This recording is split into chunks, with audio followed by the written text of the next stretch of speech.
তো dear students, আজকে appropriate preposition থেকে আবার একটি নতুন সেট নিয়ে এলাম।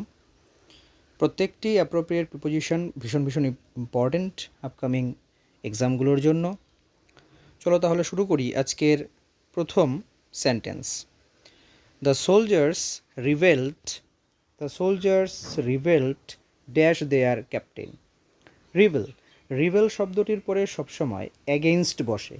রিবেল অ্যাগেইনস্ট মানে হচ্ছে বিদ্রোহী হয়ে ওঠা বা বিদ্রোহ করা।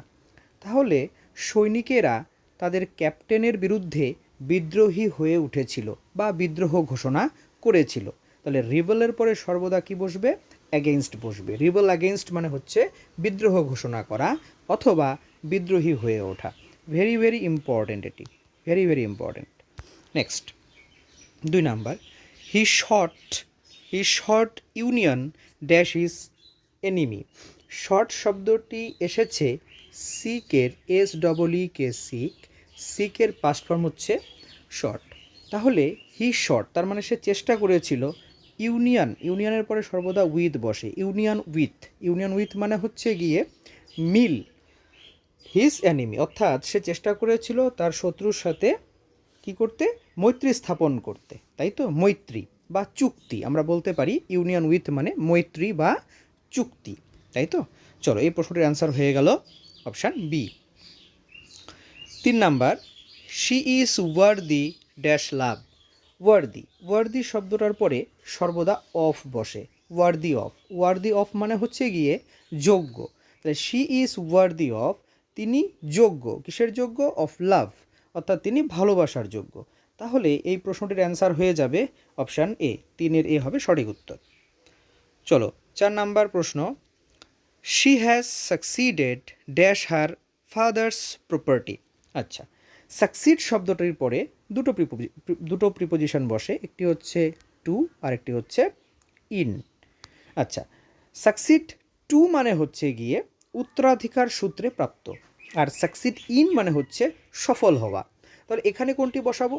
বলেছে she has succeeded dash her father's property বলেছে সম্পদ।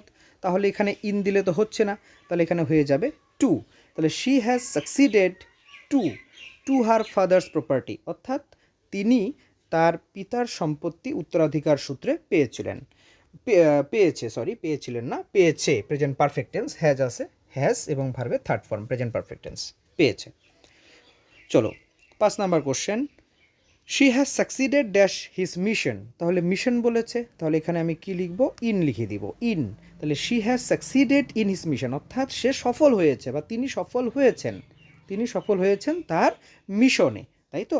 তাহলে সফল অর্থে সাকসিড ইন, আর উত্তরাধিকার সূত্রে প্রাপ্ত অর্থে সাকসিড টু। চলো পরবর্তী 6 number, you are qualified dash the post. Qualify শব্দটির পরে সর্বদা বসে ফর বসে। You are qualified for the post, তার মানে তুমি পোস্টটির জন্য যোগ্য। তাহলে কোয়ালিফাই ফর মানে হচ্ছে যোগ্য। Next 7 number, don't be a prey dash your passion. আচ্ছা, প্রের পরে দুটো প্রিপোজিশন বসে, একটি হচ্ছে টু, একটি হচ্ছে অন। প্রে টু মানে হচ্ছে শিকার, আর প্রে অন মানে হচ্ছে খেয়ে বাঁচা। কোন শিকার?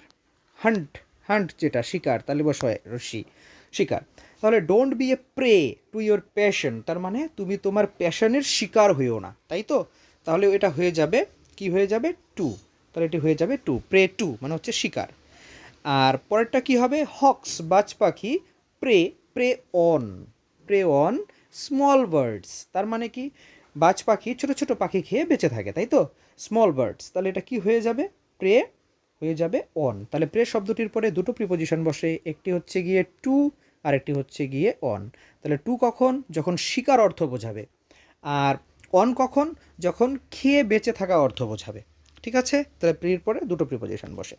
চলো 9 number, this soap is superior dash that. তাহলে সুপিরিয়র শব্দটির পরে কি বসে? সর্বদা টু বসে। সুপিরিয়র টু মানে হচ্ছে সর্বোৎকৃষ্ট, সবচেয়ে ভালো। তাহলে এই সাবানটি ওইটির থেকে সবচেয়ে ভালো। Next, I shall partake dash some food. Partake, পার্টেকের পরে সর্বদা অফ বসে, পার্টেক অফ, পার্টেক অফ মানে হচ্ছে অংশ নেওয়া, অংশ নেওয়া, কিছু অংশ নিয়ে নেওয়া। তাহলে আমি কিছুটা অংশ নেব কি থেকে, সাম ফুড, কিছু খাবার থেকে কিছুটা অংশ আমি নেব, তাহলে partake of. Next, the power was vested dash him, ভেস্টের পরে সর্বদা ইন বসে, ভেস্ট ইন, ভেস্ট ইন মানে হচ্ছে ন্যস্ত, ন্যস্ত, তাহলে ক্ষমতা ন্যস্ত করা হয়েছে তার হাতে, তাই তো, তাহলে ভেস্টেড ইন অর্থাৎ ন্যস্ত। নেক্সট আমরা দেখব 12 number, we wondered dash his remark, ওন্ডারের পরে সর্বদা কি বসে, অ্যাট, ওন্ডার অ্যাট মানে হচ্ছে অবাক হয়ে যাওয়া বা বা বিস্মিত হওয়া, তাহলে উই ওন্ডার্ড অ্যাট আমরা বিস্মিত হয়েছিলাম হিস রিমার্ক তার মন্তব্যে, রিমার্ক মন্তব্য, তাই তো, তাহলে ওন্ডারের পরে সর্বদা কি বসবে, অ্যাট বসবে।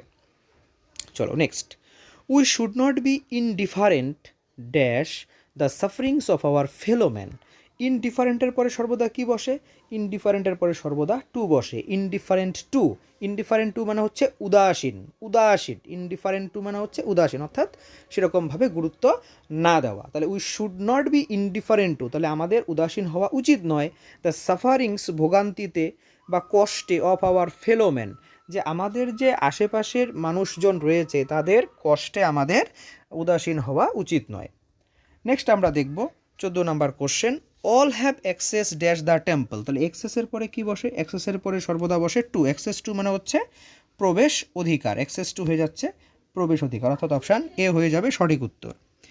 আজকের শেষ প্রশ্ন, হি ইজ নট অ্যাকাস্টমড, অ্যাকাস্টমডের পরে সর্বদা টু বসে, অ্যাকাস্টম টু, অ্যাকাস্টম টু মানে হচ্ছে অভ্যস্ত, তার মানে সে এইরকম জীবনযাপনে অভ্যস্ত নয়। তাহলে চলো আজকে ভিডিও শেষ হয়ে গেল এই পর্যন্তই। আচ্ছা, তাহলে তোমরা কি করবে সবাই জানো, আমার চ্যানেলটা অবশ্যই সাবস্ক্রাইব করবে, লাইক করবে, শেয়ার করবে, অবশ্যই কমেন্ট করবে যে কোন কোন টপিকগুলো তোমাদের প্রয়োজন, সেই টপিকগুলোর উপরেই আমি প্রথমে তোমাদের জন্য ভিডিও নিয়ে আসবো। Thank you.